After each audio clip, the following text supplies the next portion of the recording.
Bienvenue sur Détective Eternos, où les ombres murmurent et la logique écoute. Ce soir, nous entrons dans le monde paisible de Miss Marple pour cloche de minuit à Gossington. L'horloge de l'église sonne minuit passé, et pourtant, quelqu'un qui devrait être mort rentre chez lui à pied. D'où nous rejoignez-vous? Servez-vous une boisson chaude et que le mystère commence. L'air de St. Mary Mead était imprégné de cette quiétude si particulière aux soirées précédant un changement de temps, un calme chargé d'une tension palpable, comme si le village lui-même retenait son souffle. Les lampes commençaient à peine à s'allumer derrière les rideaux tirés, et l'horloge de l'église de Gossington Hill s'attardait une demi-seconde de trop entre chaque tic-tac. C'était le genre de pause qui vous faisait lever les yeux de votre tasse de thé, vous demandant ce qui avait bien pu bouger, même si rien n'avait changé à l'œil nu. Madame Weatherby, qui arrangeait des œillets dans la sacristie, sentit d'abord une légère vibration dans le parquet, sans doute due aux cordes des cloches. Elle s'arrêta, fronçant les sourcils. Le nouveau sacristain, le jeune monsieur Alloum, était encore en retard, et la répétition des cloches aurait dû commencer il y a 5 minutes. De la porte ouverte parvint le premier carillon hésitant et irrégulier, comme si les cloches elles-mêmes doutaient du but de la soirée. Dans la ruelle en contrebas, Miss Marple rentrait du presbytère, son ombrelle fermée contre la brume naissante. Elle aimait cette heure où le jour déclinait avec grâce, où l'on pouvait entendre les cloches répéter leur rythme, mathématique, discipliné, et, dans leur faillibilité si humaine, si profondément humain. Pourtant, ce soir-là, quelque chose clochait dans leur son. Elles vacillaient, s'arrêtaient, puis reprenaient avec un écho discordant qui portait par-dessus les haies. L'expression de Miss Marple, légèrement amusée un instant auparavant, devint pensive. À la poste, Madame Price Ridley racontait à un monsieur Weatherby enthousiaste qu'elle avait de nouveau aperçu des lumières à Gossington Hall, une observation anodine destinée à éveiller la curiosité. Depuis que le manoir avait été vendu à ce colonel veuf et à sa seconde épouse, une femme élégante, les spéculations allaient bon train. « Étrange, n'est-ce pas ?» dit-elle en tapotant le comptoir. « Qu'il soit oh là pour une répétition?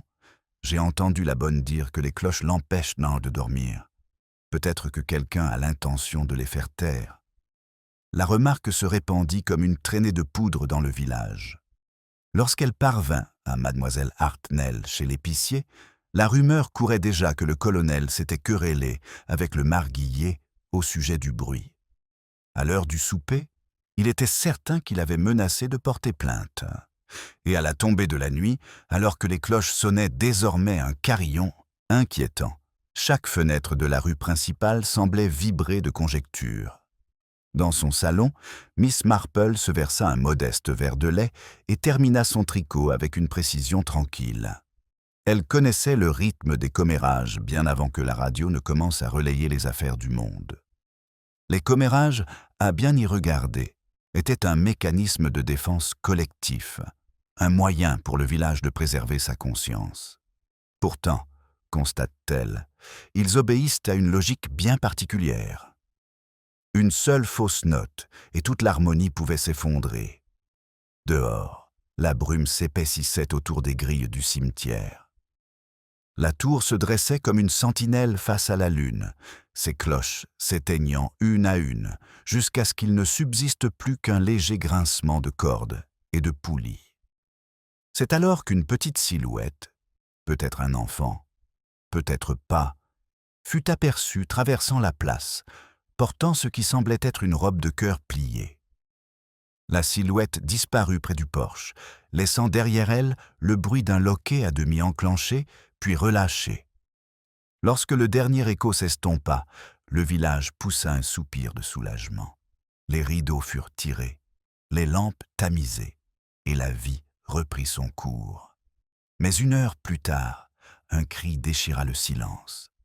La voix d'une femme, perçante et paniquée, résonna de l'église jusqu'aux chaumières, en contrebas. « Au secours! Dans le clocher !» Quelqu'un est tombé. Miss Marple, qui n'était pas encore couchée, posa son tricot et se leva avec un calme remarquable. Ses doigts trouvèrent le châle sur le fauteuil, et elle sortit dans l'air frais et métallique. Quelque part au-dessus des toits, les cloches frémirent faiblement, comme hésitant à sonner à nouveau. Lorsqu'elle arriva au cimetière, une petite foule s'était rassemblée. Monsieur Alloum était pâle et bégayant, Madame Weatherby se joignait les mains d'horreur, et le vicaire tentait de maintenir l'ordre. Une lanterne solitaire projetait des ombres oscillant sur la pierre. Sa lumière éclairait le pied de l'échelle du clocher, où un homme gisait, tordu sur les dalles froides, un bras tendu vers la corde. Le colonel Draycott de Gossington Hall était tombé de la tour, semblait-il, mais vu l'angle de son corps, certains murmuraient plus tard qu'il n'était peut-être pas tombé du tout. Miss Marple, immobile au bord du cercle, observait la flamme de la lanterne vaciller sur sa main ouverte. À l'intérieur, serré si fort que même le gendarme hésita à le lui arracher, se trouvait un petit objet en argent en forme de bâton de cloche, gravé discrètement des initiales ED. Elle jeta un coup d'œil vers les marches de l'église où Madame Draycott, voilée et tremblante, était apparue dans sa robe de soirée. Son visage était lumineux dans la pénombre, mais ses yeux ne se posèrent pas sur le corps de son mari, mais sur la corde qui pendait immobile au-dessus de lui. Au loin, une autre cloche sonna tardivement, provenant d'une paroisse voisine, hors du temps, et d'une sonorité étrangement creuse. Son écho résonna dans la brume, solitaire et insistant, comme une question à laquelle la nuit refusait de répondre. Miss Marple resserra son crâne. Curieuse, murmura-t-elle à voix basse, sans s'adresser à personne en particulier, comment la mort survient si souvent entre deux sonneries de cloche. L'air du cimetière était lourd de brume et de murmures. La lanterne du gendarme oscillait, incertaine, tandis que les villageois se pressaient autour de lui, leur curiosité luttant contre la peur. Quelqu'un chuchota que le cœur du colonel avait lâché. Un autre murmura que c'était l'alcool et le gin qui l'avaient tué. Mais Miss Marple, observant le médecin agenouillé près du corps, remarqua l'ombre légère de l'empreinte du claquette sur la marque de la paume du colonel, une ombre trop précise pour être une coïncidence. Le docteur Haydock arrive avec sa compassion habituelle, empreinte de franchise. « La nuque est brisée nette », annonça-t-il calmement au vicaire. « La mort est instantanée, mais j'aimerais bien savoir ce qui lui a pris de grimper à cette tour à cette heure. » Son regard se porta un instant sur la veuve. Madame Draycott se tenait à l'écart de la foule, les épaules raides sous un châle de velours, la lumière de la lampe éclairant une larme qui n'avait pas encore coulé. Lorsque le vicaire s'approcha d'elle, doucement, elle tressaillit comme si sa voix venait de très loin. « Il était agité toute la semaine, » dit-elle à voix basse. « Une histoire de cloche. » Il disait qu'elle se moquait de lui. Elle laissa échapper un petit rire nerveux. J'ai cru que c'était l'effet de l'alcool. Le regard de Miss Marple s'adoucit. L'alcool n'était pas le seul fléau qui pouvait hanter un homme. Une réputation ternie avait la fâcheuse tendance à résonner sans fin dans son esprit. Elle l'avait déjà constaté à Much Benham, lorsqu'une cloche malencontreusement sonnée avait révélé au grand jour la honte intime d'un vicaire. « Quelqu'un l'a vu monter ?» demanda le gendarme, son crayon tremblant contre son carnet. Monsieur Alloum secoua la tête. « Non, monsieur, je suis allé chercher la corde de rechange. À mon retour, la porte était ouverte et, eh bien, il était allongé là, comme vous le voyez. J'ai d'abord cru que les cloches s'étaient accrochées et l'avaient fait tomber. » Sa voix trembla. « Mais ce battant, monsieur, n'appartient pas à notre ensemble. Je les connais tous. » Cette remarque suscita quelques murmures, mêlant crainte et excitation. Un objet inconnu était toujours bienvenu pour stimuler l'imagination des villageois. Miss Marple se tourna légèrement vers la nef, où le doux parfum de cire de bougie se mêlait à une odeur plus âcre, peut-être celle du polissage du laiton, ou le léger cliquetis métallique d'une clé fraîchement manipulée. Le vicaire avait lui-même verrouillé la sacristie plus tôt dans la soirée. Pourtant, la petite porte près du clocher restait entr'ouverte, ses gonds fraîchement huilés. Elle s'approcha discrètement, écoutant les commentaires anxieux de Madame Witherby. C'était un homme bon, malgré son caractère difficile.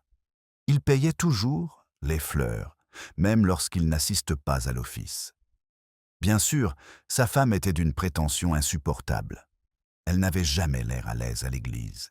« La culpabilité prend bien des formes », murmura Miss Marple, non sans une pointe de méchanceté.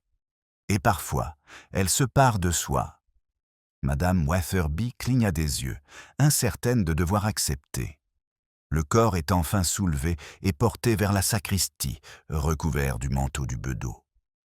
Les villageois regagnèrent leur foyer, apaisés par l'heure, mais déjà en train de préparer leur version de l'histoire. La brume se dissipa à leur passage, laissant le cimetière de nouveau silencieux, hormis le doux bourdonnement des papillons de nuit contre la vitre de la lanterne. Miss Marple s'attarda près du portail, les yeux rivés sur le chemin menant à Gossington Hall. Une faible lueur filtrait encore à une fenêtre. Celle du salon, pensa-t-elle, où le colonel Draycott gardait son gramophone et une étagère de souvenirs militaires.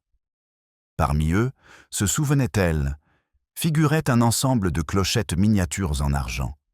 Un cadeau, disait-on, de sa première épouse, aujourd'hui disparue.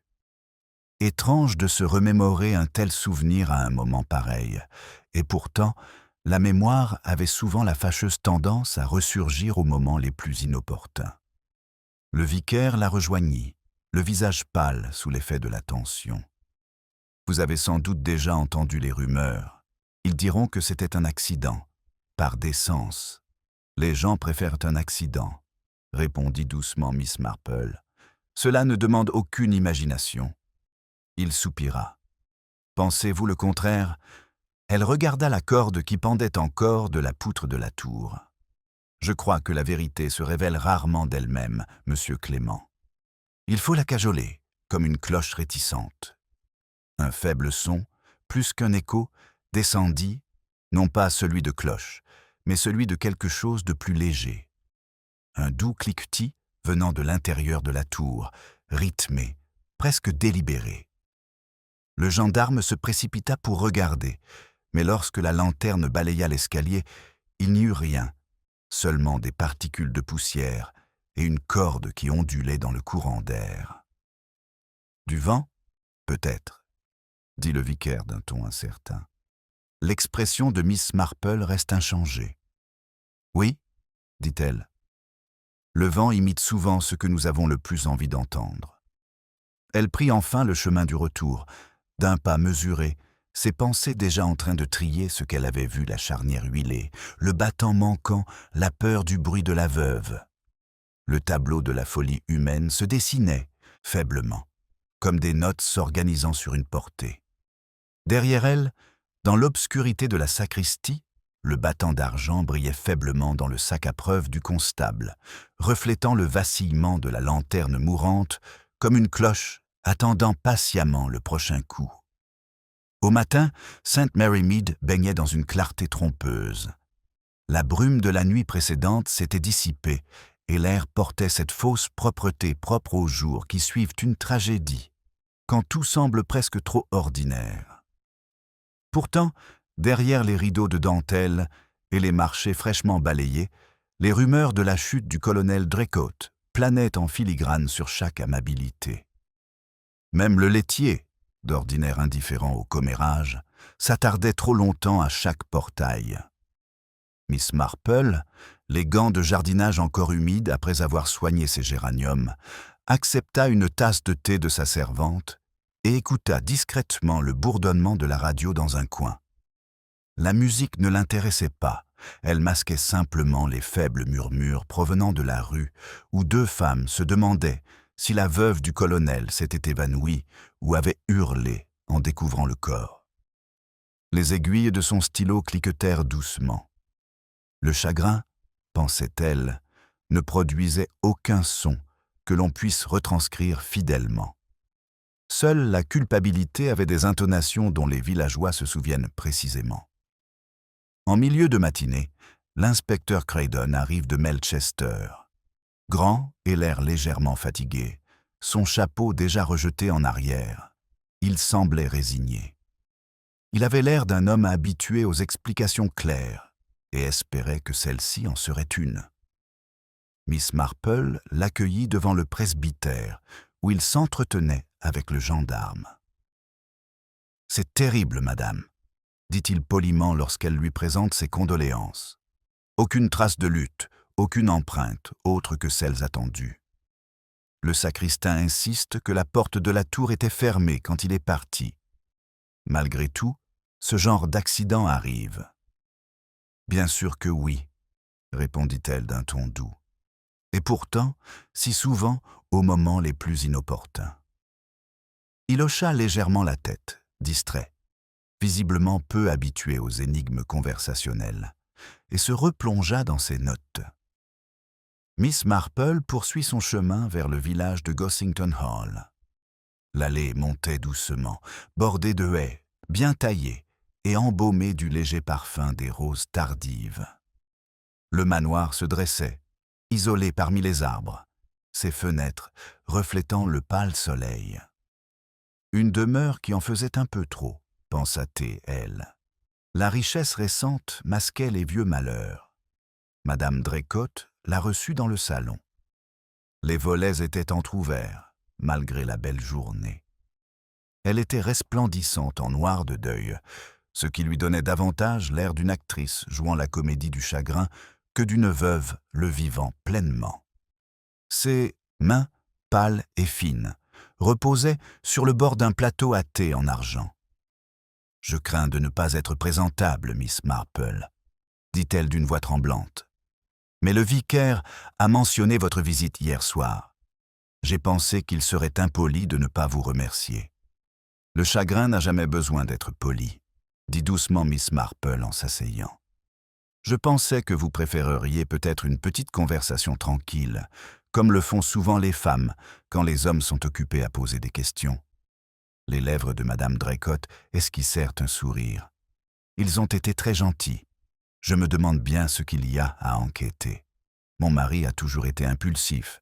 Je l'avais prévenu que les cloches étaient dangereuses, mais il avait ri. Il adorait grimper partout. » Son regard se porta furtivement vers la fenêtre. C'était sans doute un signe du destin qu'il tombe. Miss Marple suivit son regard. Dehors, le jardinier taillait une haie avec des gestes lents et précis. Son visage était impassible, mais chaque coup de cisaille semblait d'une précision presque trop parfaite, comme la ponctuation d'une conversation qu'aucune des deux femmes ne souhaitait poursuivre. « Vous étiez chez vous quand c'est arrivé ?»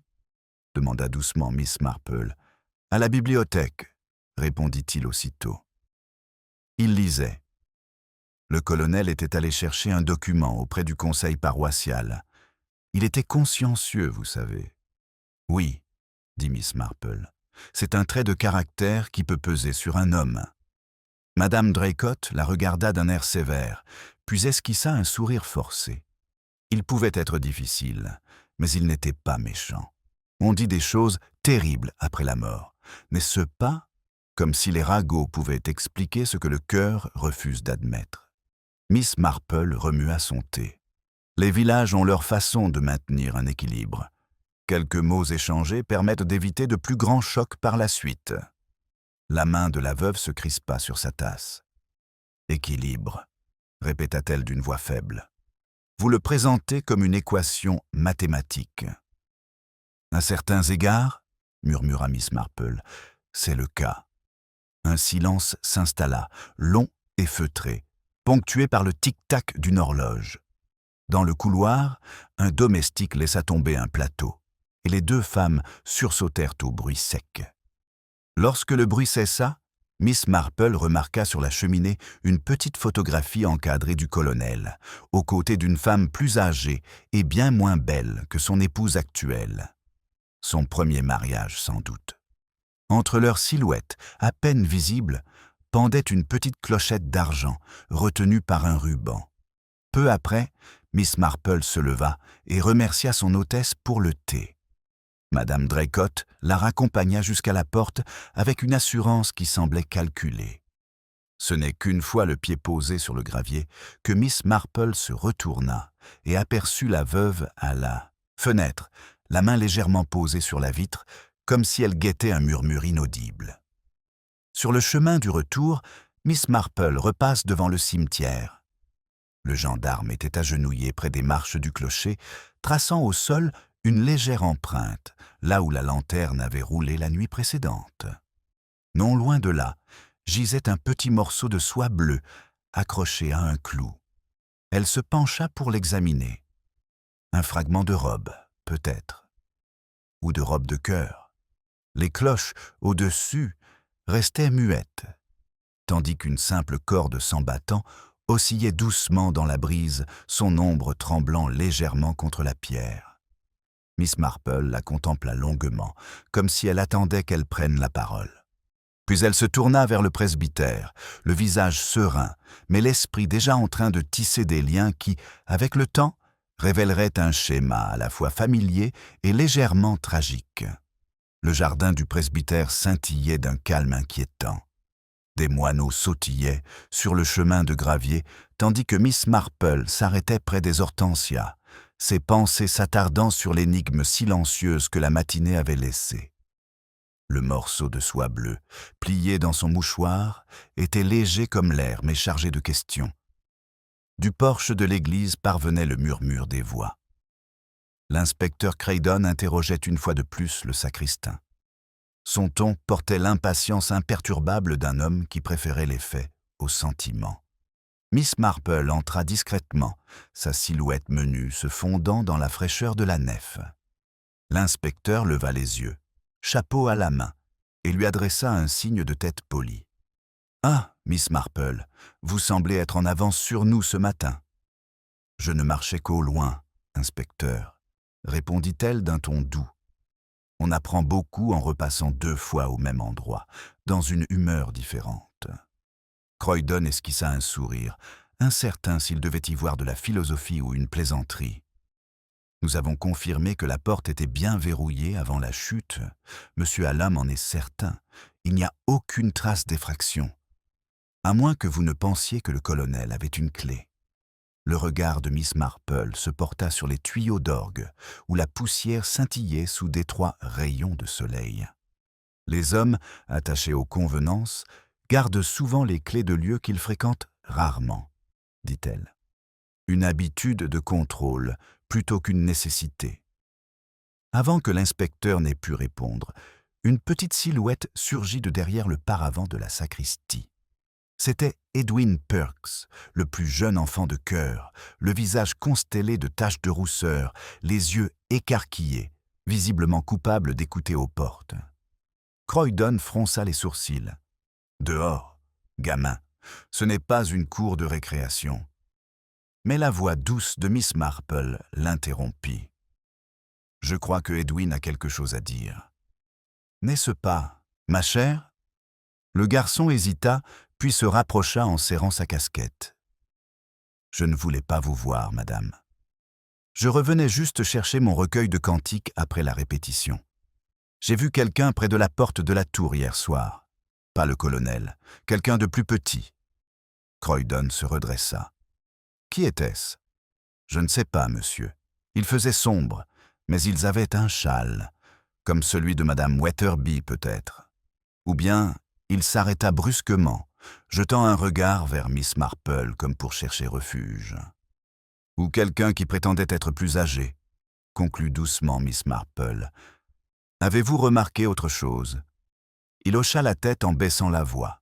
« Ils ont laissé tomber quelque chose, un morceau de tissu. J'allais le donner à monsieur Allumé, mais quand je suis revenu, il avait disparu. » L'inspecteur échangea un regard avec Miss Marple. « Nous verrons le secteur. » murmura-t-il en griffonnant un mot. « Bravo, mon garçon. Allez, filez. » Une fois Edwin parti, Miss Marple ajusta ses gants avec une attention pensive.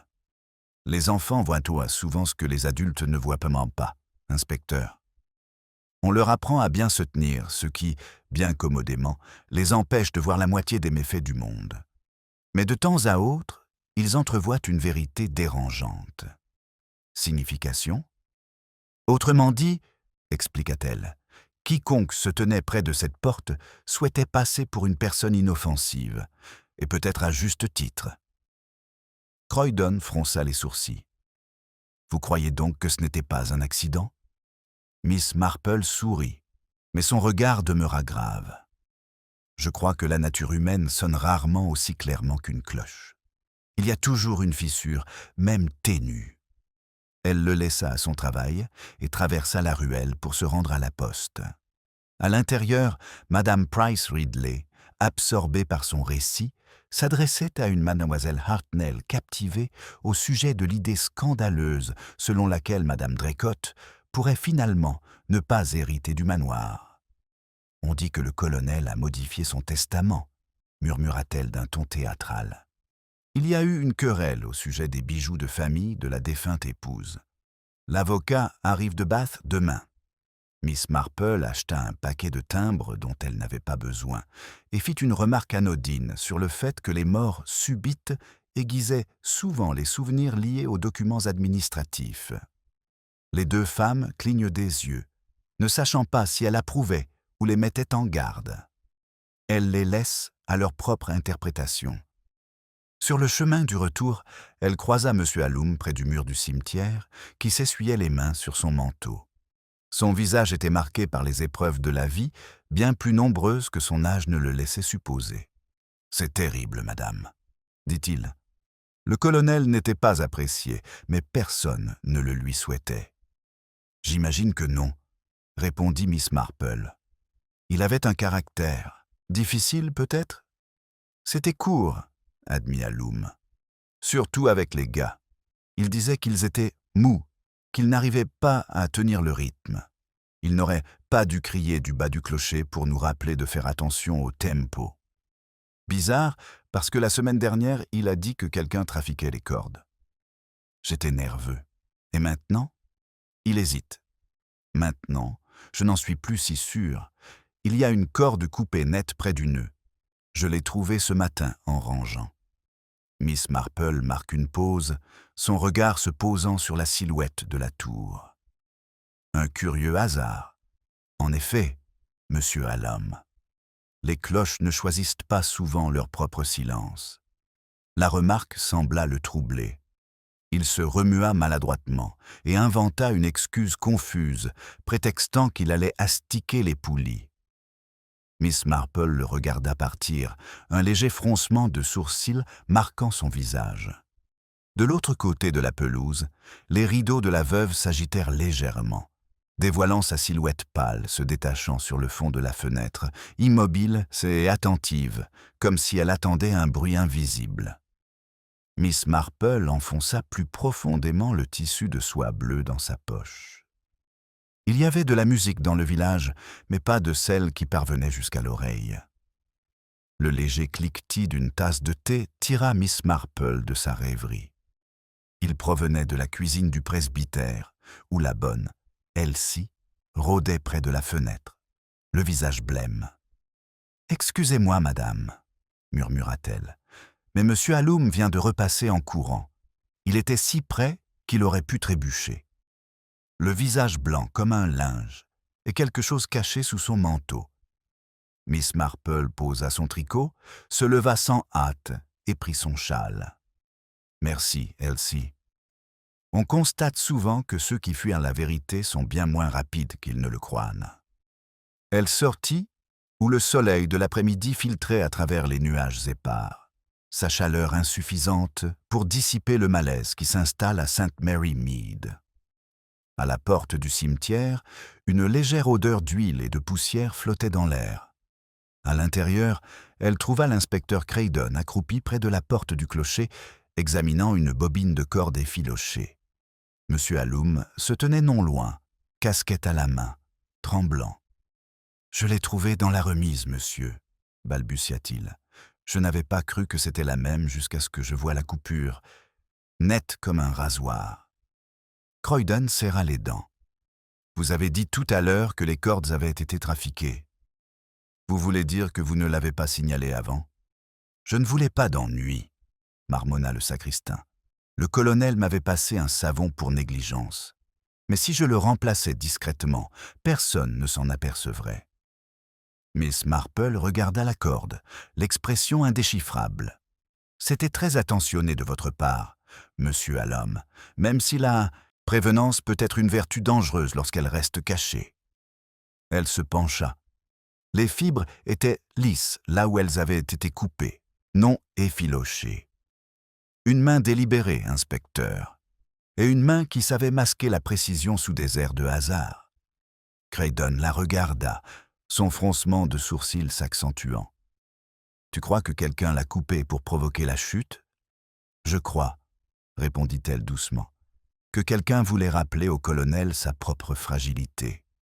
Nous ne pouvons pas encore dire si la mort était intentionnelle ou provoquée. » Le sacristain déglutit difficilement en ajustant sa casquette. « Excusez-moi, madame, mais il y a autre chose.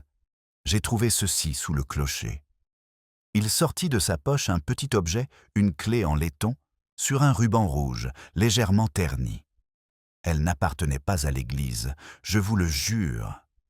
Miss Marple le prit délicatement entre ses doigts, ganté. « Rouge de souvenir, » murmura-t-elle. « Comme c'est curieux. Croydon a pris note. On verra si ça correspond aux serrures du manoir. La veuve le saura peut-être. » Mais le regard de Miss Marple s'attarda sur la clé, dont le métal scintillait comme une accusation. « Les veuves savent beaucoup de choses, inspecteur, » dit-elle doucement. « Mais toutes ne rentrent pas dans les serrures. » Tandis qu'il parlait, les cloches de l'église, celles qui restaient à cordes, frémissaient légèrement sous la brise de l'après-midi, comme si elles s'irritaient du silence. Quelque part, au-delà de la verdure, un gramophone se mit à jouer, les crépitements d'une valse se répandant faiblement dans l'air. Le son paraissait presque indécent tant il était joyeux. Croydon grommela contre le manque de respect des gens. Miss Marple se contenta d'incliner la tête, à l'écoute. « Ça vient de Gossington Hall, a-t-elle précisément. Madame Draycott garde le gramophone près de la fenêtre. Elle a expliqué que la musique l'aidait à réfléchir, ou l'a aidé à oublier, » répondit Croydon d'un ton sombre. Ils se rendirent ensemble au hall, où le majordome les accueillit avec une raideur qui trahissait à la fois crainte et loyauté. Le gramophone jouait effectivement doucement dans le salon, bien que Madame Draycott, elle-même, ne s'y trouvait pas.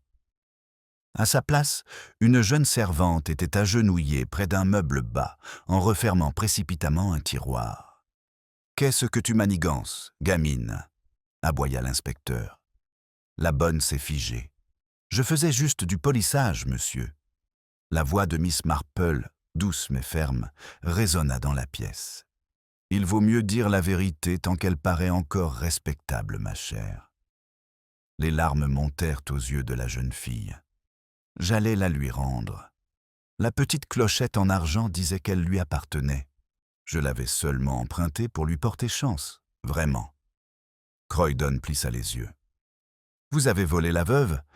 Elle a dit que je pouvais la voir, pour avoir gardé le silence au sujet des lettres, à lâcher la bonne, avant de réaliser la gravité de ses paroles. » Les mains de Miss Marple se joignirent soigneusement. « Les lettres sont si souvent encombrantes. Elles ont tendance à résonner longtemps après la disparition de leurs auteurs. » La voix de Croydon se durcit. Quelle lettre! La bonne semblait prise au piège. C'était la sœur de la première femme du colonel. Elle avait écrit le mois dernier qu'il y avait quelque chose qui lui appartenait dans le hall. Madame était folle de rage. Elle a brûlé l'enveloppe, je vous jure. Le regard de Miss Marple se porta sur la cheminée où trônait encore la photographie encadrée du colonel et de la première Madame Draycott, souriant près de la petite clochette en argent. « Le chagrin et l'héritage font mauvais ménage, » murmura-t-elle. « Et parfois, cher inspecteur, même les cloches sonnent le glas des promesses non tenues. » Dehors, la valse s'achève brusquement dans un léger crissement. L'aiguille du gramophone reste immobile. Un instant plus tard, Madame Draycott entra, le visage pâle mais l'allure impeccable. « Inspectrice, dit-elle d'une voix calme mais fragile, dois-je être interrogée chez moi ? Seulement si vous le jugez nécessaire, madame, répondit Croydon. Peut-être pourriez-vous nous en parler. Il brandit la clé ornée d'un ruban rouge. Ses yeux ont vacillé, une seule fois. Je ne l'avais jamais vu faire ça. Miss Marple, remarquant cette brève pause, esquissa un sourire presque bienveillant. La mémoire, comme la musique, revient quand on s'y attend le moins, dit-elle. J'imagine qu'une mélodie appropriée pourrait vous aider à vous en souvenir. La veuve croisa son regard et l'espace d'un instant, quelque chose vacilla dans son calme, comme une cloche agitée par une légère brise. Le silence qui suivit fut si complet qu'il semblait oppresser les murs. Le faible tic-tac de la pendule combla le vide laissé par la réponse de Madame Draycott. Elle demeurait parfaitement immobile, la main posée sur le dossier d'une chaise comme pour se retenir. Le doux sourire de Miss Marple n'avait pas faibli, mais son regard, calme et pénétrant, observait le moindre signe de la retenue de la veuve. L'inspecteur Croydon déposa la clé sur la table entre eux. « Si cela ne vous dit rien, madame, nous allons la faire examiner.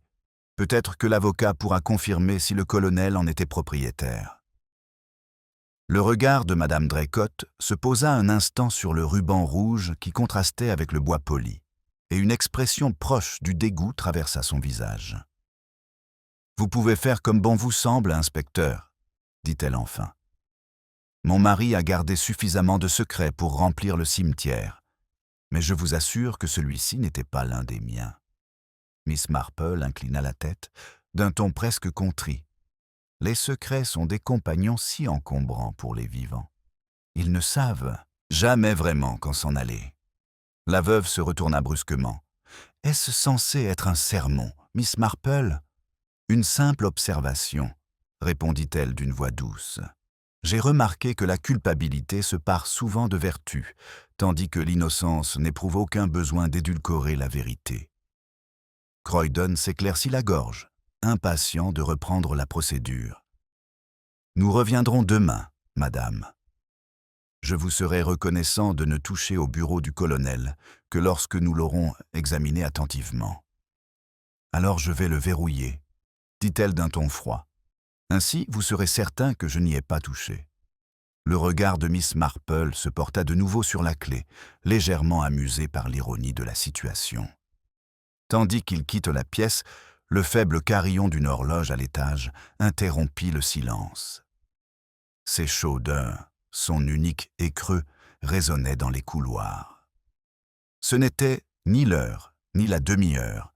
Ce son planait étrangement entre deux, comme quelque chose d'inachevé. Dehors, le ciel de fin d'après-midi commençait à se noircir sur ses bords. L'inspecteur s'éloignait à grands pas sur le chemin de gravier, marmonnant à propos des femmes obstinées et des preuves insuffisantes.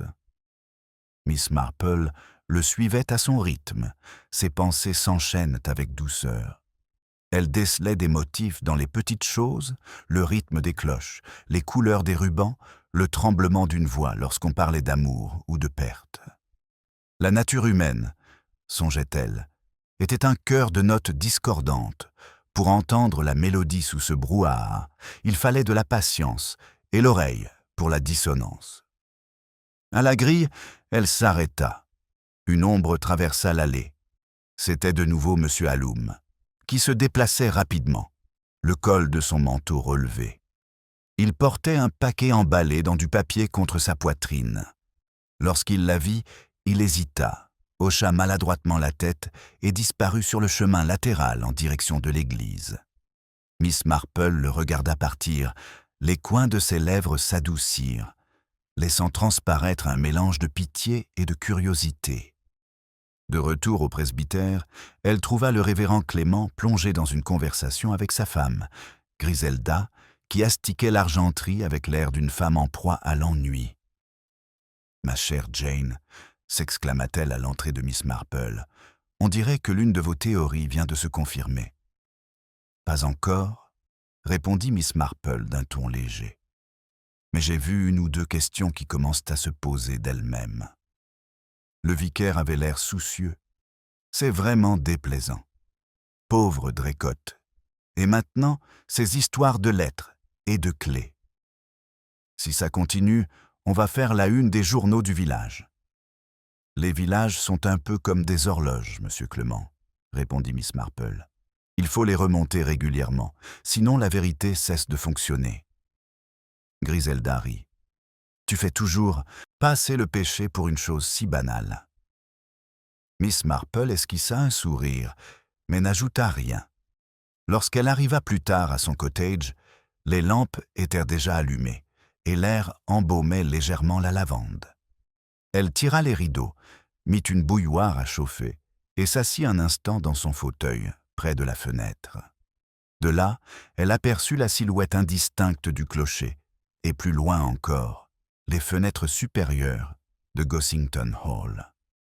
L'une d'elles, peut-être celle du bureau, était éclairée, sa lumière vacillant comme perturbée par un mouvement. Quelques minutes plus tard, on frappa à sa porte. C'était Edwin, le petit choriste, la casquette à la main et les joues rouges. « Mademoiselle Marple, Madame, Monsieur Allum m'a dit de vous remettre ceci. » Il lui tendit une petite enveloppe, non scellée, maculée de terre. À l'intérieur se trouvait un morceau de papier déchiré, sans doute un fragment de lettre.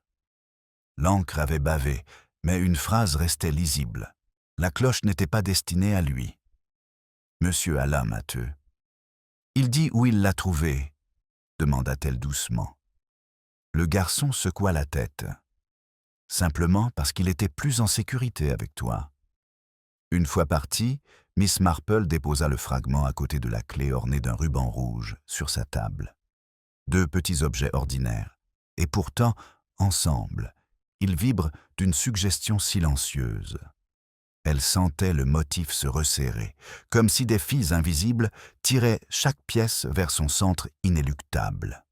Dehors, les cloches restaient muettes, mais le vent qui caressait sa fenêtre portait un son qu'elle ne pouvait confondre avec un rythme faible et irrégulier, comme des pas arpentant l'église vide. Miss Marple se leva, le visage impassible, mais les yeux brillants de cette lueur tranquille, propre aux esprits qui, enfin, commencent à voir.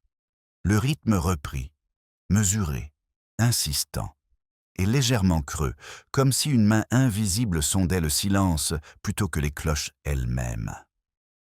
Miss Marple, une bougie à la main, enfila un châle et s'engagea dans l'allée. La nuit s'était rafraîchie, la brume rampant le long des haies. Au-dessus d'elle, la lune brillait comme une pièce terne. Elle marcha vers l'église, ses pas silencieux sur le chemin humide. Lorsqu'elle atteignit la porte, la tour se dressait sombre, mais sa porte était entr'ouverte. À l'intérieur, l'air était imprégné d'une forte odeur de cire et de métal. Une lanterne vacillait au pied de l'escalier du clocher, à demi dissimulée, derrière une pile de recueils de cantiques. Miss Marple s'approcha et aperçut à côté une paire de gants de cuir noir, froissés et légèrement humides. Des gants d'homme, à en juger par leur taille. Pourtant, il y avait quelque chose de féminin dans le léger parfum qui imprégnait la doublure. Un craquement au-dessus d'elle attira son regard vers le haut.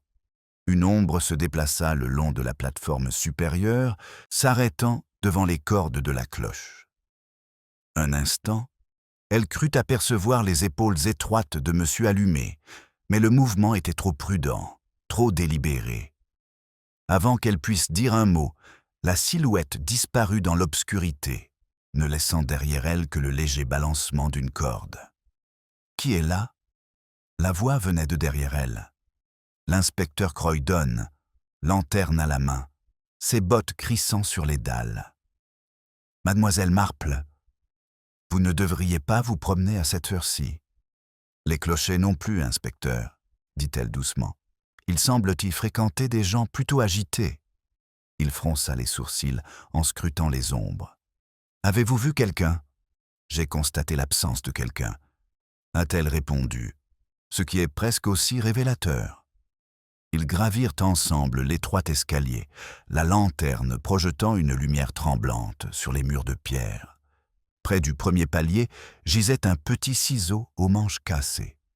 Croydon le ramassa. Il avait sans doute servi à couper la corde. Pourquoi le cacher là? Le regard de Miss Marple s'adoucit, car certains secrets préfèrent rester à demi enfouis. Ils résonnent plus doucement ainsi. Au sommet, ils trouvèrent la trappe de la chambre des cloches ouvertes. Les imposantes structures de bronze pendaient immobiles au-dessus d'eux, vastes et muettes.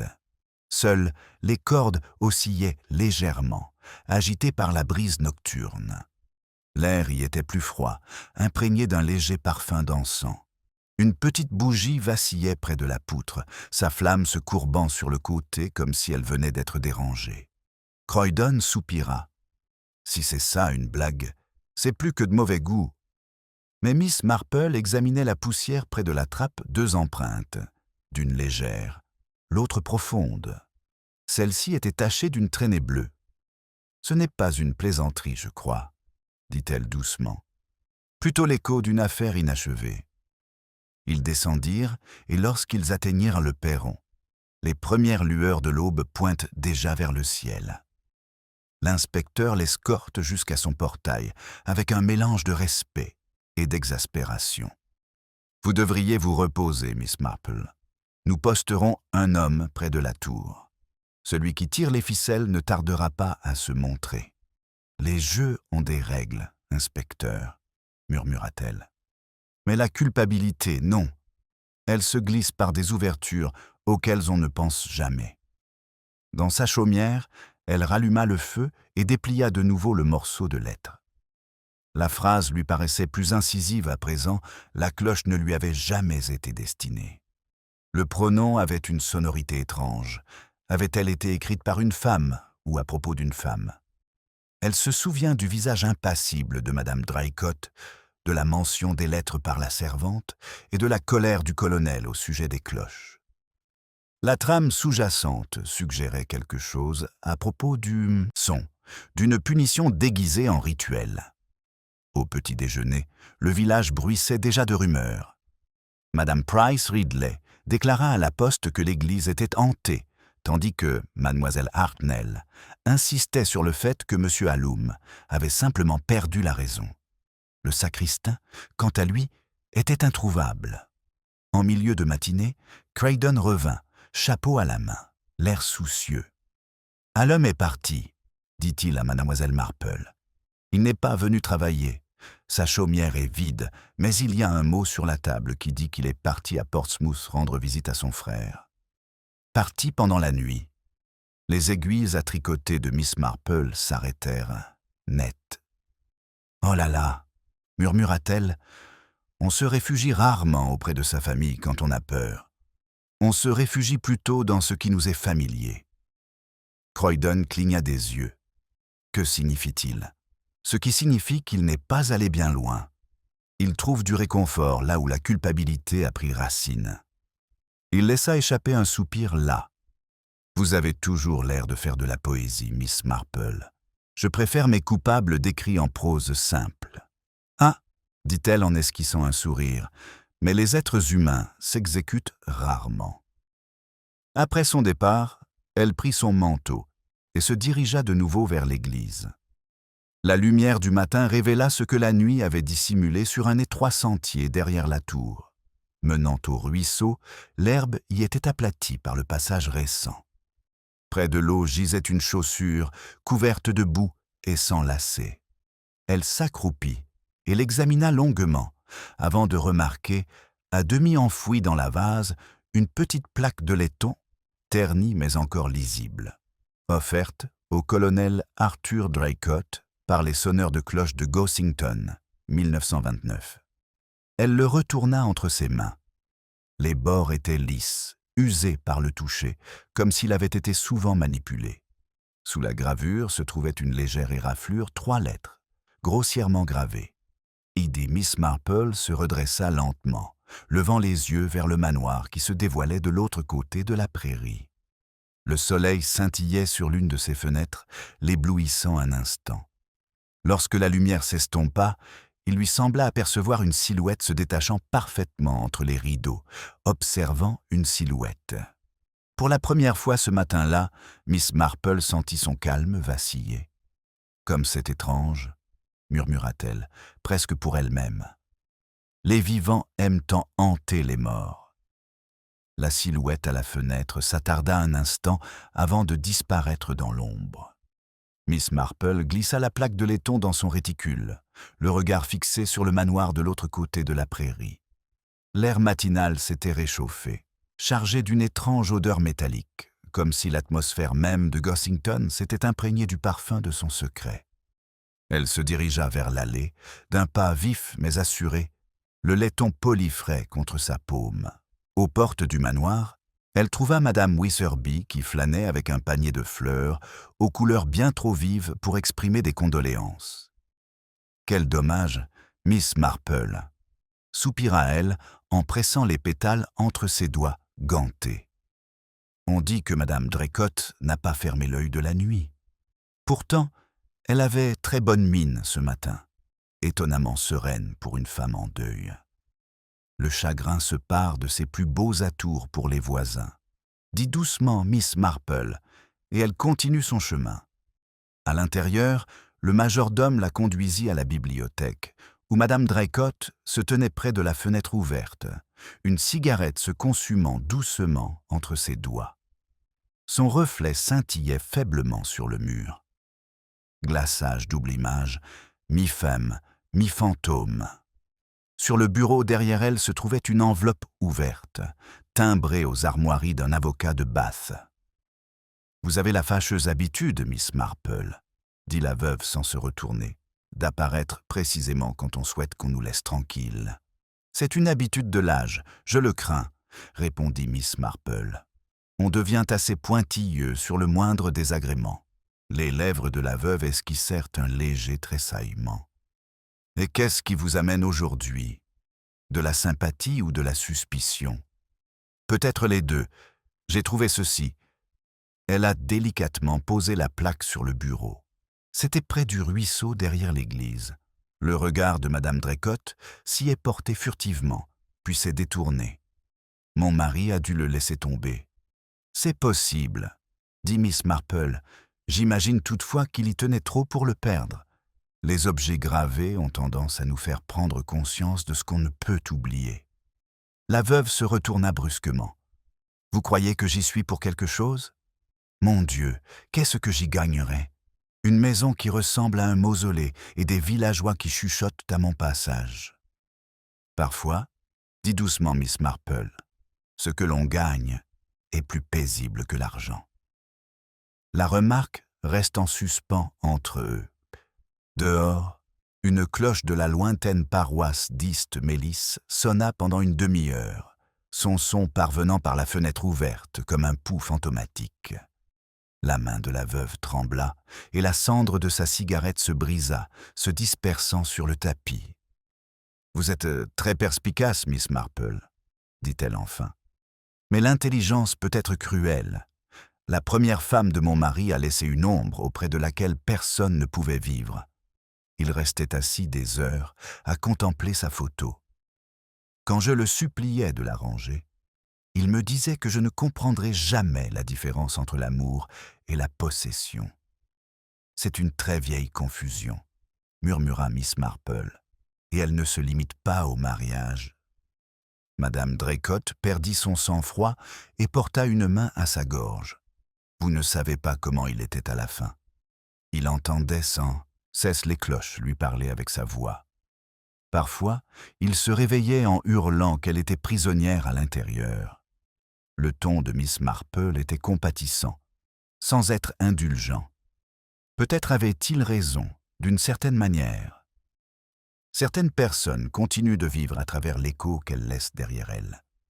Avant qu'on ait pu en dire plus, le majordome entra avec un billet plié. « Pour vous, madame. » Remis en main propre. Le garçon dit que c'était de la part du sacristain. Madame Draycott le prit avec un malaise visible, puis le tendit à Miss Marple en laissant échapper un petit rire moqueur. « Vous feriez mieux de le lire. Tout le village le fait déjà. » Le mot était bref et étrangement formel. « Retrouve-moi, près de l'église au crépuscule. Il y a quelque chose à rendre avant la prochaine sonnerie. » Il n'était pas signé, mais l'écriture, étroite et oblique, rappelait celle de l'étiquette du colis qu'elle avait transporté. « Étrange, » dit doucement Miss Marple. « Les gens bien intentionnés écrivent rarement avec une encre aussi nerveuse. » La veuve s'affaissa dans le fauteuil près de la cheminée, fixant la cendre sur sa jupe. « Dois-je y aller ?»« Cela dépend, » dit Miss Marple en glissant soigneusement la lettre dans sa poche, « de ce que vous craignez ou de qui pourrait vous la renvoyer. » Elle quitta le manoir quelques minutes plus tard, s'arrêtant à la grille, où le bruit lointain de coups de marteau lui parvint du cimetière. 2 hommes préparaient le système de cordes de la tour, mais ce qui attira son attention fut le léger bourdonnement sous le bruit des travaux, qui résonnait encore, après que le bruit se soit tu. Une faible vibration qui semblait provenir des pierres elles-mêmes. Une curieuse illusion, peut-être. Mais Miss Marple faisait davantage confiance à la véracité des échos qu'à la certitude de ses yeux. Au crépuscule, elle s'était discrètement placée à l'écart du porche. L'air embaumait la mousse et la cire de bougie, le monde baignait dans cette quiétude suspendue si particulière aux soirées anglaises, où l'on sent comme une promesse imminente. Du chemin menant à l'église, une silhouette émerge, drapée dans un manteau. Hésitante, le rouge du crépuscule se reflétait faiblement sur un ruban à son poignet. Miss Marple ne bougea pas. La silhouette s'arrêta à la grille, jeta un dernier regard en arrière vers le hall, puis se glissa à l'intérieur de l'église. La porte se referma avec un bruit sourd. Quelques instants plus tard, la première cloche émit un léger tintement. Puis le silence retomba, comme pour vérifier si quelqu'un l'entendait. Le son résonna dans le cimetière, tel un cœur qui retient son souffle. Miss Marple se leva lentement de son siège près de l'if, les yeux fixés sur la tour. La lueur des bougies filtrait faiblement derrière les lattes près du clocher. Puis elle entendit un second son, plus léger, presque humain, comme un cri étouffé trop tôt. Le cri se perdit dans le silence aussi vite qu'il était apparu, mais l'air en frémissait encore le souvenir. Miss Marple traversa la pelouse en direction de l'église, sa petite lampe projetant devant elle un cercle vacillant. À l'intérieur, la porte s'ouvrit légèrement sous son contact. La nef était sombre, éclairée seulement par la lueur d'une bougie près de l'autel. L'air était imprégné d'une odeur de poussière, de cordes humides et d'une légère âpreté, comme celle d'huile brûlée sur du métal. Des ombres qui la surplombaient parvenaient au grincement du bois contre la pierre. Elle avançait à pas feutrés, pesant chaque pas, ses yeux s'habituant à la pénombre. Au pied du clocher, les cordes des cloches pendaient comme de lourdes lianes. L'une d'elles, coupée et raccommodée, portait encore de légères traces de cette première nuit terrible. Une autre, plus fine, n'avait jamais oscillé doucement, comme si quelqu'un l'avait frôlée quelques instants auparavant. « Qui est là ?» demanda-elle d'un ton calme mais ferme. Les mots s'élevèrent dans l'escalier en colimaçon, sans réponse. Elle monta lentement, sa lampe tremblant contre le mur rugueux. À mi-chemin, un faible éclat attira son attention, un éclat de verre incrusté dans une fissure du mortier. Elle le toucha du bout des doigts. Un parfum, discret mais distinct, imprégnait sa surface. Le même parfum qu'elle avait perçu sur les gants près de la lanterne. Sa respiration était superficielle, mais régulière. « Ah !» murmura-t-elle doucement. « La vanité est un témoin si perfide. Près du palier supérieur, la lueur des bougies s'intensifie. À travers la trappe ouverte au-dessus, une silhouette se pencha sur la poutre où pendaient les cloches. Miss Marple s'arrêta, prenant garde de ne pas effrayer. La personne était frêle, ses mouvements pressés, comme si elle dissimulait quelque chose parmi les poulies. Puis la silhouette se retourna, et Miss Marple aperçut le visage pâle et effrayé de la servante de Madame Draycott.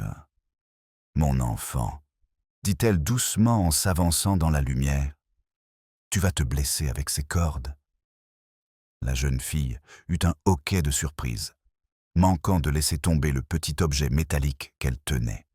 « Miss Marple, je ne l'ai pas fait, je suis seulement venue le remettre à sa place. Elle a dit que ce serait plus sûr ici. »« Qui l'a fait ?» demanda doucement Miss Marple. « Madame Draycott !» Les mots sortent dans un sanglot. Elle disait que la cloche était maudite et qu'elle tuait quiconque essayait de la descendre. Je jure que je n'ai rien su du colonel avant. Miss Marple a posé sa lampe, et pourtant, vous voilà, grimpant dans l'obscurité pour restaurer ce qu'elle voulait cacher. Il faut plus de peur que de loyauté pour cela. Les mains de la servante tremblaient. Je ne peux plus le supporter. Chaque fois que j'entends une cloche, je le vois tomber. Elle m'a donné de l'argent, disant que ce n'était qu'un bijou ayant appartenu à la première femme de son mari, mais en y regardant de plus près, j'y ai vu les mêmes lettres ED, comme celles sur le battant. Miss Marple tendit la main. « Laissez-moi voir, ma chère. » Elle prit dans la paume de la jeune fille un petit pendentif en argent en forme de clochette. Il lui manquait le battant. À l'intérieur, une gravure à peine visible scintillait à Eleanor, avec tout ce qui reste tu. L'expression de Miss Marple s'adoucit. C'était donc son nom. Avant qu'il n'ait pu ajouter un mot, la porte de l'église en contrebas s'ouvrit brusquement. Des pas résonnèrent dans l'escalier de pierre. La voix de l'inspecteur Croydon suivit, sèche et impérieuse. « Marple, êtes-vous là-haut ? » « En bonne compagnie, inspecteur, » lança-t-elle d'un ton doux. « Mais pas, je crois, en toute conscience. » Il apparut quelques instants plus tard, la lanterne levée. La jeune fille recula, se cachant le visage. Miss Marple expliqua doucement, d'une voix posée, sur le ton d'une enseignante corrigeant une erreur plutôt que d'accuser d'un crime. « Notre jeune amie a restitué des objets volés. Mais le vol, je crois, a commencé bien avant qu'elle ne les touche. » Croydon fixa le pendentif. « Encore ce truc. Je commence à croire que chaque mort dans ce village est lié à un bout d'argent. » « D'une certaine manière, oui, » dit doucement Miss Marple. « L'argent a tendance à refléter ce que les gens veulent oublier. » Croydon soupira. « Au fait, j'ai retrouvé ton hamburger près du ruisseau, non loin de l'endroit où tu as trouvé la plaque. Il est secoué, mais vivant. Il prétend que quelqu'un a essayé de le pousser à l'eau. » Le regard de Miss Marple s'aiguisa. « Et il dit qui ? » ?»« Non.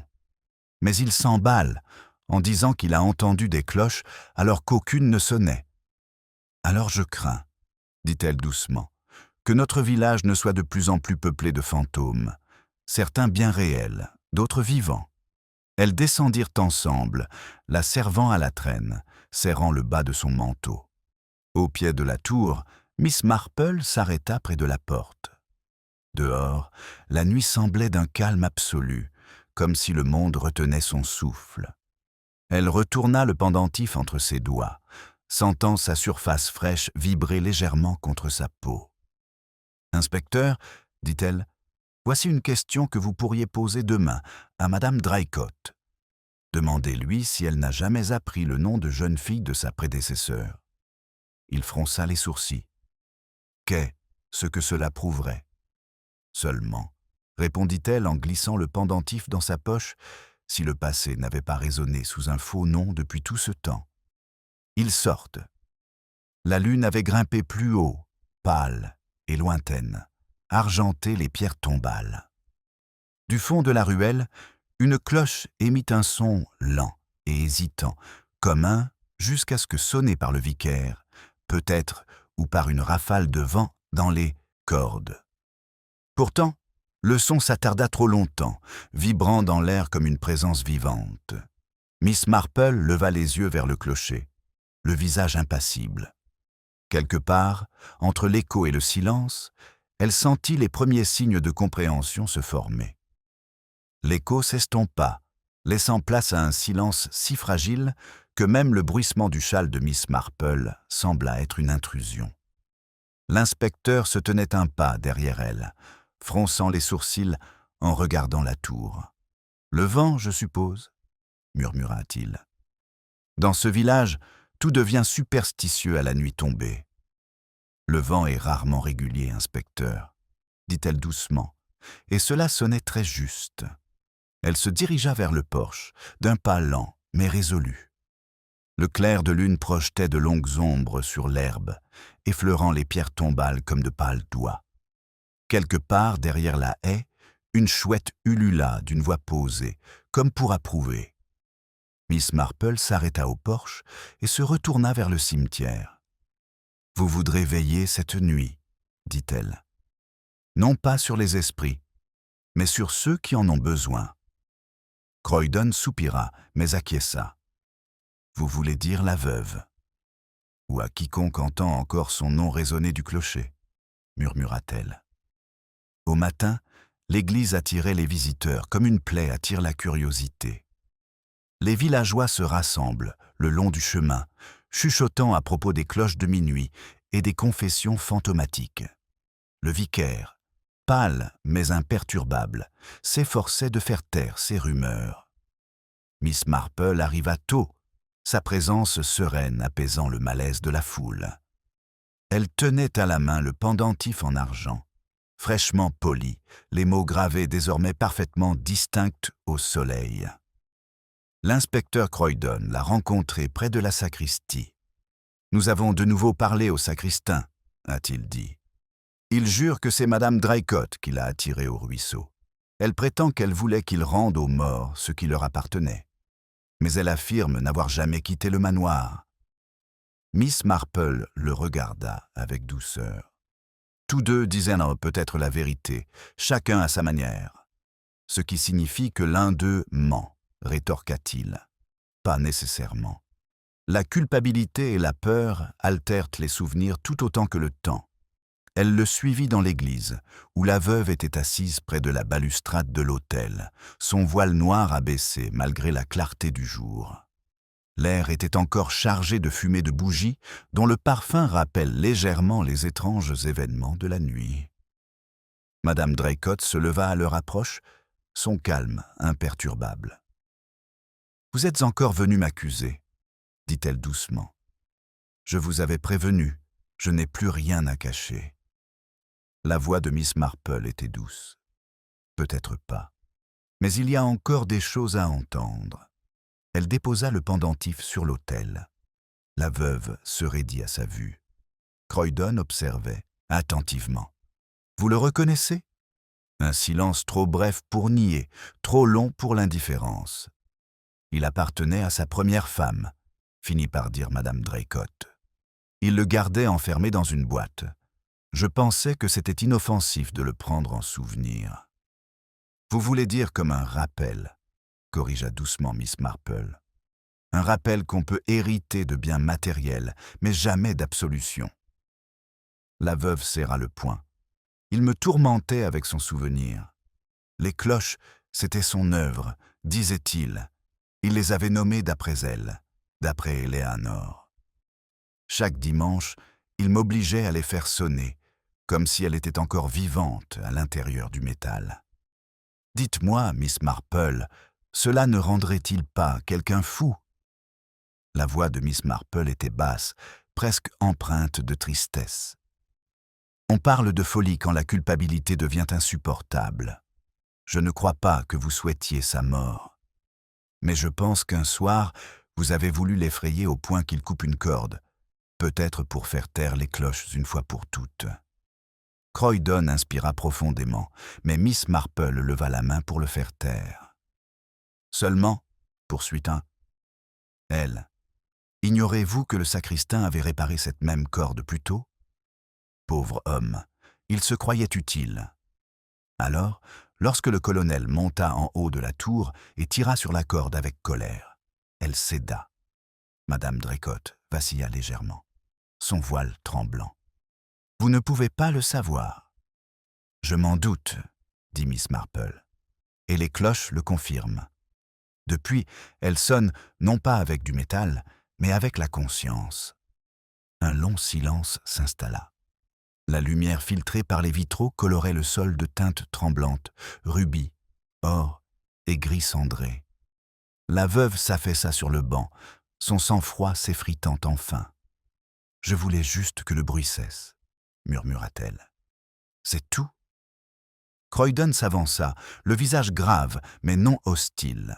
« Ce sera le cas maintenant, » dit-il.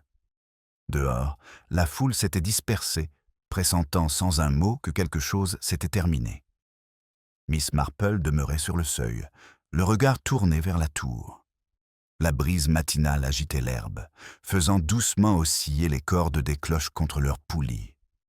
Pour la première fois depuis des jours, elle restait silencieuse.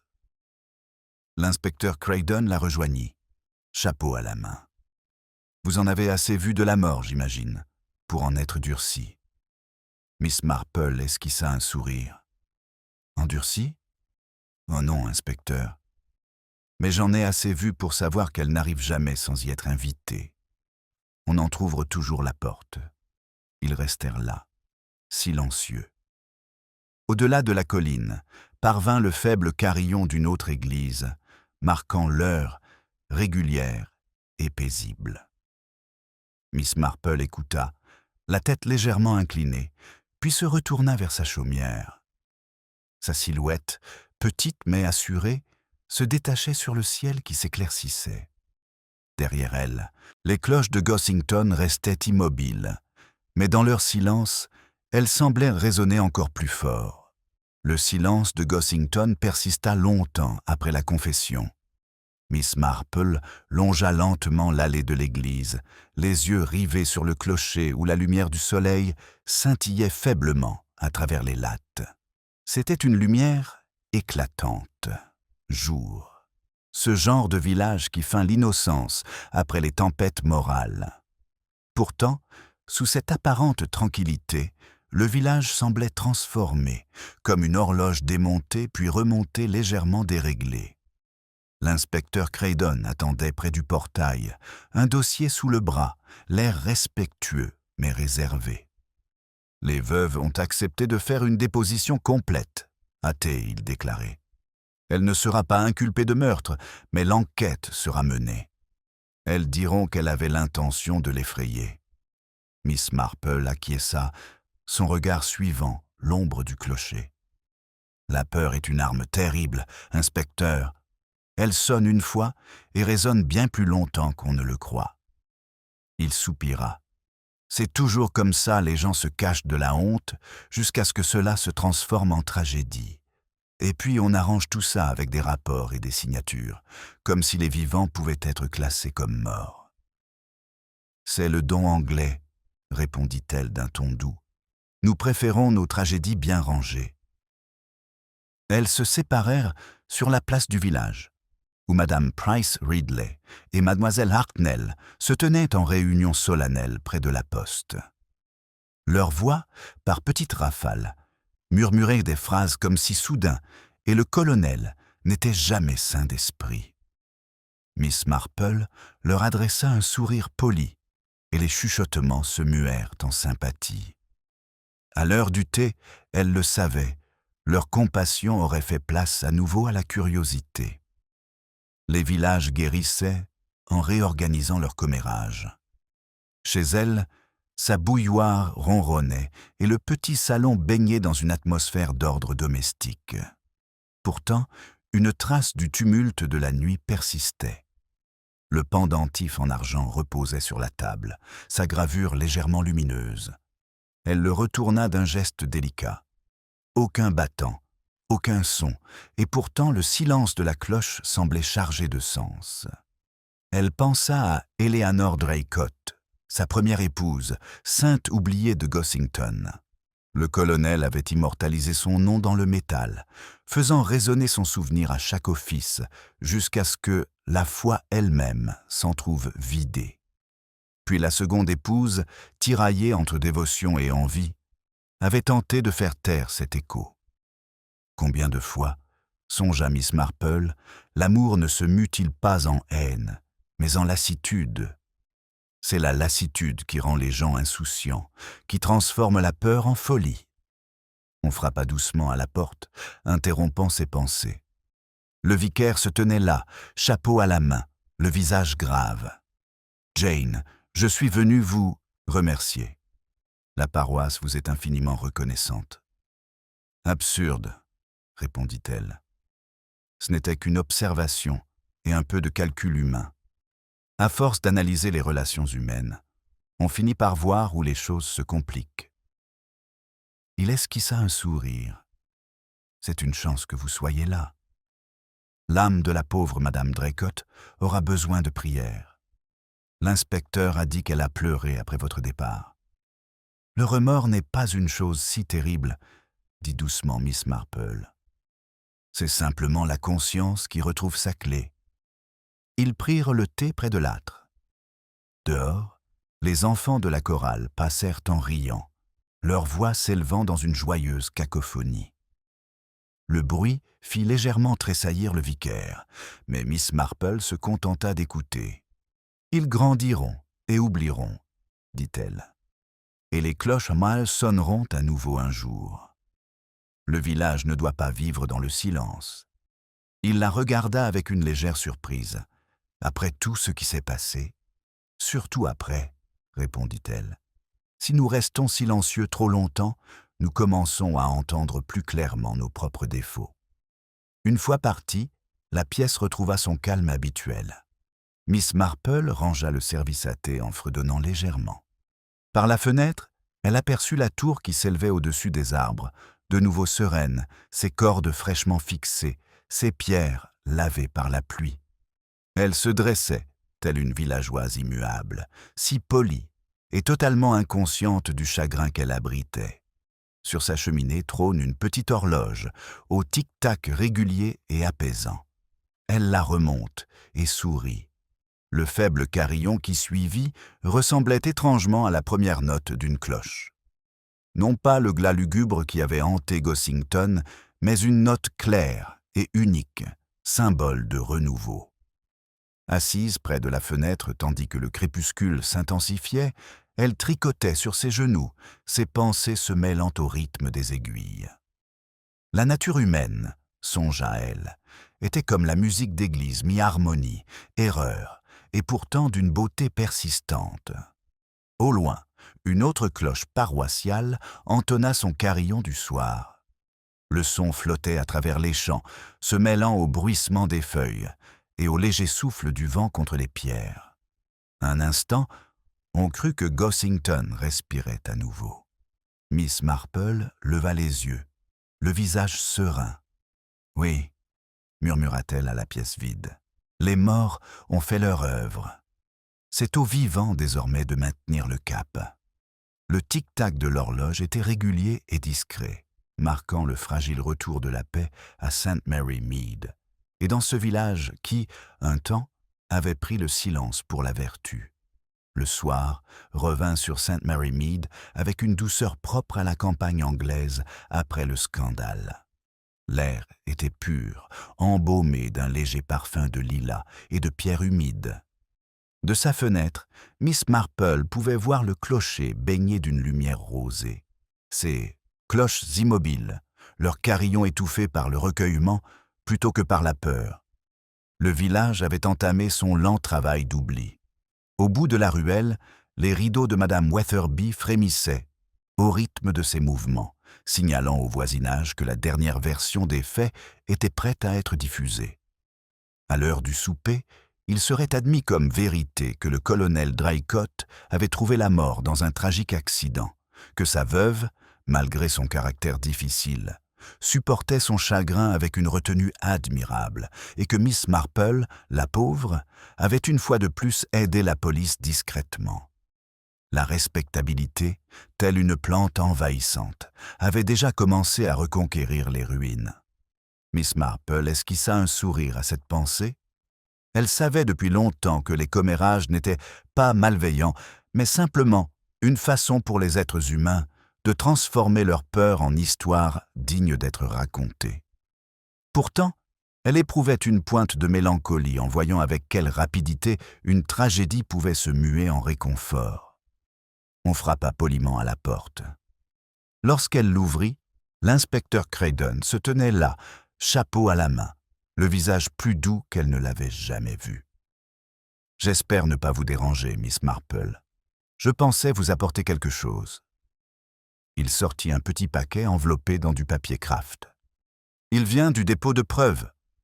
Le battant que nous avons pris des mains du colonel. Le médecin légiste s'en est occupé, mais vous pourriez le vouloir pour des raisons sentimentales. »« Merci, inspecteur, » dit-elle en l'acceptant avec précaution. « Je ne sais pas si ce sentiment est le mot juste, mais souvenir l'est peut-être. » Il hésite sur la marche. « J'y réfléchis, » dit-il. « On passe notre vie à traquer des preuves, empreintes digitales, fibres, clés, bouts de corde. Mais on trouve du sens dans des choses qui ne figurent pas dans les rapports. » Elle sourit doucement. « La preuve n'est que l'enveloppe, inspecteur. Le mobile, lui, est la graine. » Il semblait légèrement gêné. « Tu aurais fait un bon policier. »« Oh, je crois bien que j'en ai été une, » dit-elle avec un sourire malicieux. Quand il est parti, la ruelle s'était assombrie. Miss Marple déposa le paquet sur sa table et le déballa. Le battant d'argent brillait d'un éclat terne, la gravure ED estompée par le temps. Elle le fit tourner entre ses doigts, en sentant son poids, cette petite chose si simple qui avait été source de tant de souffrance. Avec précaution, elle l'inséra dans le pendentif, redonnant à la voix disparue sa forme évanescente. Il s'y insérait parfaitement, comme si le silence lui-même n'attendait que d'être guéri. Elle resta un moment pensive, écoutant les bruits discrets de la vie au dehors d'une porte qui claque, une sonnette de vélo, les rires étouffés d'enfants. Puis, presque machinalement, elle porta le pendentif à son oreille et le laissa osciller. Le son était délicat, un simple murmure de métal contre métal, et pourtant, il y avait là une vérité indéniable, une note ni triste ni joyeuse, simplement vraie. Plus tard, alors que le crépuscule se teintait de violet, Miss Marple se dirigea vers le presbytère. La porte de l'église était ouverte, des bougies brillaient le long de la balustrade, où les paroissiens s'étaient réunis pour les vêpres. Le vicaire leva les yeux et lui sourit lorsqu'elle entra. « Nous avons jugé bon de sonner à nouveau les cloches ce soir, » dit-il. « Non pas pour les morts, mais pour les vivants. » Elle inclina la tête. C'est la meilleure raison. Le cœur entama doucement un hymne à la miséricorde et au souvenir. Les cordes réparées tremblèrent une fois, puis la première cloche émet une note unique et régulière qui emplit l'air, sans interruption, assurée. D'autres suivirent, tissant leur son dans le calme du soir. Ce n'était ni triomphant, ni lugubre, mais équilibré, comme pour reconnaître à la fois la culpabilité et la grâce. Miss Marple se tenait au fond de la salle, les mains gantées soigneusement jointes, les yeux multicolores. Autour d'elle, les villageois chantaient, leurs voix s'élevant au son des cloches dans une harmonie hésitante. Un bref instant, tout sembla s'apaiser, la folie, la peur, les petites violences que l'on commet au nom de l'amour. La nature humaine, pensait-elle, n'était pas parfaite, mais au moins elle s'efforçait de suivre le rythme de la décence. Lorsque le dernier carillon s'éteignit, le silence qui suivit fut comme une bénédiction. Miss Marple se tourna vers la porte ouverte. Dehors, les derniers rayons du soleil scintillent sur les feuilles humides. L'étoile du soir apparut au-dessus de la tour, faible mais immuable. Elle resserra son châle contre elle et entreprit le chemin du retour, ses pas légers sur le sentier. Derrière elle, les cloches de Gossington échangèrent un dernier carillon, doux et discret, presque comme une pensée après coup, ou peut-être un adieu. Miss Marple s'arrêta au portail et jeta un dernier regard en arrière. « Oui, murmura-t-elle dans le silence, c'est bien assez de sonneries pour toute une vie. » Le vent portait un faible écho de rire venant des chaumières en contrebas, mêlé au bourdonnement déclinant des cloches. St. Mary Mead, comme toujours, étoufferait son scandale sous les roses et la routine. Miss Marple sourit, ses yeux reflétant à la fois la pitié et la compréhension des deux lumières, à travers lesquelles elle avait toujours perçu le monde. Puis elle se retourna et entra.